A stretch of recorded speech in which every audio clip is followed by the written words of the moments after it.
상견례 자리, 남자의 부모가 분식집 할머니와 딸을 무시했다. 그런데 아들의 한마디에 부모님은 무릎까지 꿇었다. 과연 무슨 일이 있었던 걸까? 지금 바로 들려드립니다. 일부 분식집 모녀의 소박한 일상. 제 여자친구는 작고 오래된 분식집을 운영하는 어머니 밑에서 자랐습니다. 외관은 허름했고 가게 간판은 빛이 발의 글자조차 희미했죠. 하지만 가게 안은 늘 따뜻했습니다. 아침 6시면 문을 열고 떡볶이, 순대, 오뎅 국물을 직접 끓이시던 그 어머니의 모습은 정말 대단했습니다. 그녀는 어릴 때부터 그런 어머니를 도우며 자랐고 고등학교 때부터 새벽마다 떡을 나르고 점심엔 학교에 갔다가 밤에는 다시 가게에서 설거지를 했습니다. 그런 그녀의 손은 언제나 거칠었고 손톱은 짧았지만 마음만큼은 누구보다 고왔습니다. 우리가 처음 만난 건 대학 때였어요. 저는 경영학과, 그녀는 식품영양학과. 늘 똑 부러지고 조용하면서도 할 말은 하는 그 모습에 저는 금방 반하게 됐죠. 부모님 뭐 하시냐고 물었을 때 그녀는 당당히 대답했습니다. 우리 엄마요? 분식집 해요. 떡볶이 진짜 맛있어요. 그녀에겐 숨기거나 부끄러워하는 모습이 전혀 없었습니다. 오히려 그런 진심과 정직함이 저에게는 큰 감동이었어요. 2부 내가 사랑한 그녀와 그 가족. 연애를 시작하고 처음으로 그녀의 집을 갔을 때 사실 조금 놀랐습니다. 오래된 다세대 주택 3층, 계단은 삐걱거렸고 현관 앞에는 밀가루 포대가 잔뜩 쌓여 있었어요. 하지만 문을 열고 들어가자 작은 식탁 위에 정갈하게 놓인 두 사람분 식사와 손수 담근 김치가 저를 반겼죠. 그녀의 어머니는 두 손을 가지런히 모으고 인사를 하셨어요. 아이고, 우리 애가 많이 부족하죠? 그러면서도 딸을 보는 눈빛엔 자랑스러움이 가득했고 딸은 쑥스러운 듯 고개를 숙였어요. 그날 저는 확신했습니다. 아, 이 집은 작지만 따뜻하고 소박하지만 진짜구나. 이 사람들과 가족이 되고 싶다. 하지만 세상은 그렇게 호락호락하지 않았습니다. 3부 우리 집안 그리고 부모의 반대. 제 집안은 중소기업을 운영하는 가정입니다. 크지는 않지만 안정적이죠. 부모님은 외모와 직업, 집안 배경을 중요하게 여기시는 분들이었습니다. 어릴 적부터 너는 나중에 제대로 된 집안과 결혼해야 한다는 말을 수도 없이 들었죠. 그런 부모님께 여자친구를 소개하기로 마음먹었을 때 저는 솔직히 많이 긴장했습니다. 엄마는 얼굴도 보기 전부터 말했어요. 분식집 딸이라고? 그럼 며느리가 떡볶이 튀기면서 사는 거야? 엄마, 그런 거 아니야. 엄청 성실하고 따뜻한 사람이야. 그래봤자 배경이 안 맞아. 너는 너만 생각하면 안 돼. 그렇게 부모님의 반대는 시작됐고 저는 며칠 밤을 설득했습니다. 결국 한 번만 만나보자는 조건으로 상견례를 잡았죠. 여자친구에게는 이런 갈등을 얘기하지 않았습니다. 상처받을까봐 그녀는 상견례를 앞두고 어머니와 함께 머리부터 발끝까지 단정하게 준비했습니다. 사부 상견례, 무시의 시작. 상견례 날. 장소는 고급 한정식집. 여자친구는 흰 원피스를 입었고 그녀의 어머니는 고운 한복을 곱게 차려 입으셨습니다. 제가 먼저 도착했을 때 그녀는 떨리는 손으로 제 손을 꼭 잡으며 말했어요. 괜찮겠지? 우리 엄마 엄청 정성 들였어. 잠시 뒤 제 부모님이 도착했습니다. 엄마는 명품백을 들고 아빠는 고급 수트를 입고 있었죠. 자리에 앉자마자 엄마는 테이블을 훑더니 말했습니다. 요즘은 상견례도 이렇게 소박하게 하나 보네. 그 말에 그녀의 어머니는 미소를 지으며 말했죠. 소박하지만 정성껏 준비했습니다. 하지만 엄마는 아랑곳하지 않고 말했습니다. 분식집 하신다고요? 하루에 얼마쯤 벌어요? 그녀의 어머니는 잠시 머뭇거리다 말했습니다. 많이는 못 벌어도 애들 먹고 살 만큼은 됩니다. 그 순간 아빠가 코웃음을 쳤죠. 아이고, 요즘은 가문도 안 따지고 결혼하나 봅니다. 분위기는 얼어붙었습니다.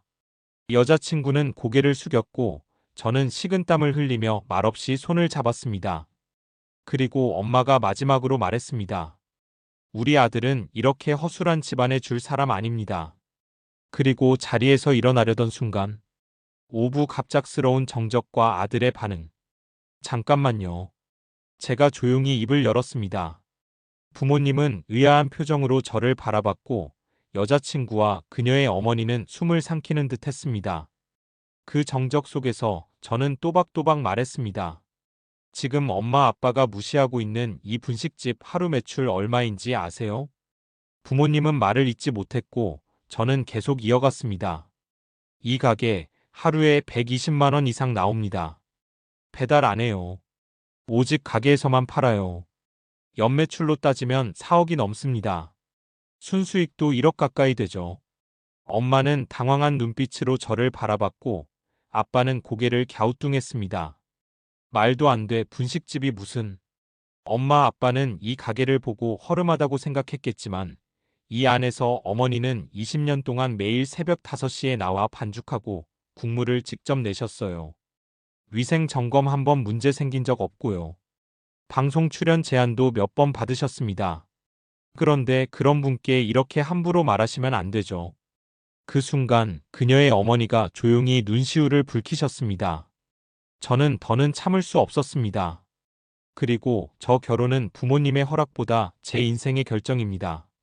제가 사랑하는 사람과 함께하겠다는 다짐을 부모님의 체면보다 낮게 보진 않아요. 부모님은 할 말을 잃은 듯 잠시 말을 잇지 못했습니다. 침묵이 흐르고 모든 시선이 저를 향했죠. 그리고 저는 마지막으로 말했습니다. 부탁입니다. 지금 이 자리에서 사과하세요. 제 앞에서 이분들께 사과하지 않으면 저는 오늘부로 이 결혼 혼자서 하겠습니다. 그 말이 떨어지자마자 엄마의 눈빛이 흔들렸고 아빠는 처음으로 진지한 얼굴로 그녀의 어머니를 바라봤습니다. 그리고는 낮은 목소리로 말했죠. 제가 많이 실례했습니다. 엄마도 눈길을 피한 채 조용히 고개를 숙였습니다. 처음엔 억지였겠지만 결국엔 진심이 전해졌던 것 같습니다. 그제야 저는 마음을 놓았고 그녀의 어머니는 손사래를 치며 말했죠. 아이고, 아닙니다. 저도 부족한 게 많지요. 그저 우리 애가 상처받을까 그게 걱정이었을 뿐입니다. 그 말에 우리 모두는 잠시 말을 잇지 못했습니다. 그날의 상견례는 그렇게 끝이 났고 그 사건 이후 제 부모님은 조금씩 변하기 시작했습니다. 육부 예상치 못한 반전. 상견례 이후 부모님은 아무 말 없이 집으로 돌아갔습니다. 차 안에서도 묵묵부답이었고 집에 도착한 뒤에도 별다른 이야기를 하지 않았죠. 저 역시 침묵을 택했습니다. 하지만 그날 밤 아버지가 먼저 제 방으로 찾아오셨습니다. 내가 그렇게 말할 줄은 몰랐다. 그 말에 저는 아무 대꾸도 하지 않았습니다. 그러자 아버지는 소파에 앉더니 이렇게 말했죠. 분식집이라고 해서 다 무시할 수 있는 건 아니지. 우리가 괜한 체면만 앞세웠던 것 같구나. 그 말을 들으며 저는 조금씩 마음이 풀렸고 그날 이후 어머니도 전보다 훨씬 부드러워졌습니다. 어느 날은 분식집 앞에까지 찾아가 밖에서 몰래 그녀의 어머니가 일하는 모습을 지켜보시기도 했죠. 그러고는 조용히 돌아서며 말했습니다. 저 정도 열정이면 우리 집 며느리로도 손색 없지. 그 말에 저는 웃음을 터뜨렸고 그렇게 우리 가족은 조금씩 변화해 갔습니다. 7부 결혼 준비, 그리고 새로운 가족. 결혼 준비는 빠르게 진행됐습니다.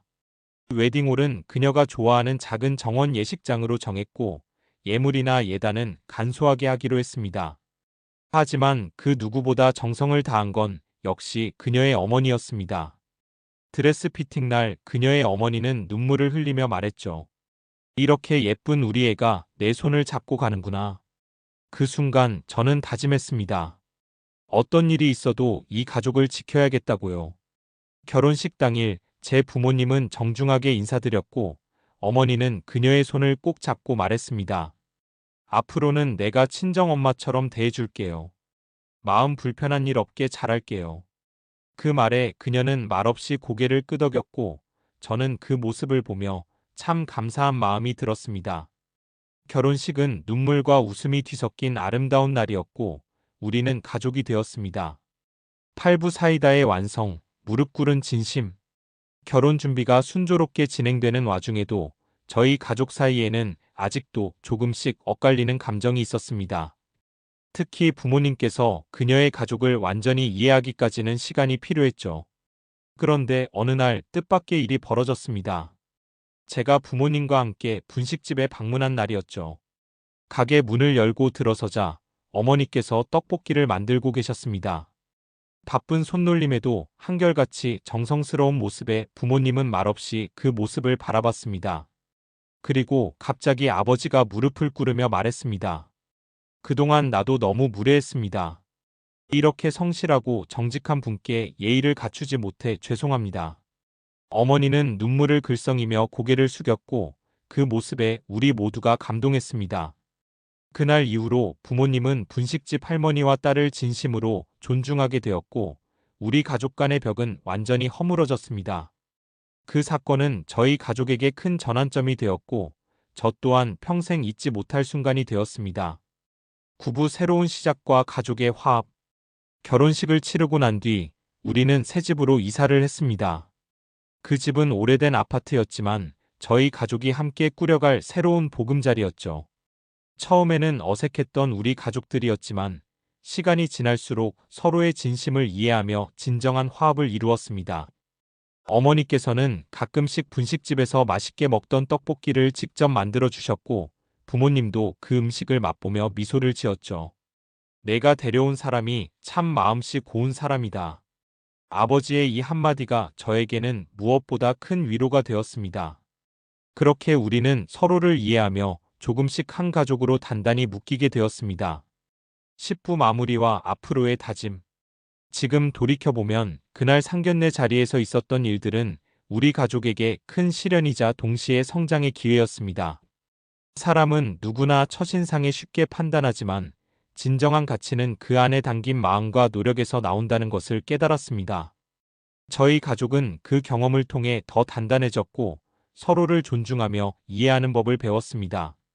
앞으로도 어떤 어려움이 닥쳐도 함께 헤쳐나갈 것이라는 믿음이 있습니다. 마지막으로 이 사연을 들려드리며 여러분께 전하고 싶은 말은 이것입니다. 사람과 사람 사이의 진심은 외적인 조건을 뛰어넘습니다. 편견 대신 이해와 존중을 그리고 사랑을 선택하세요. 감사합니다.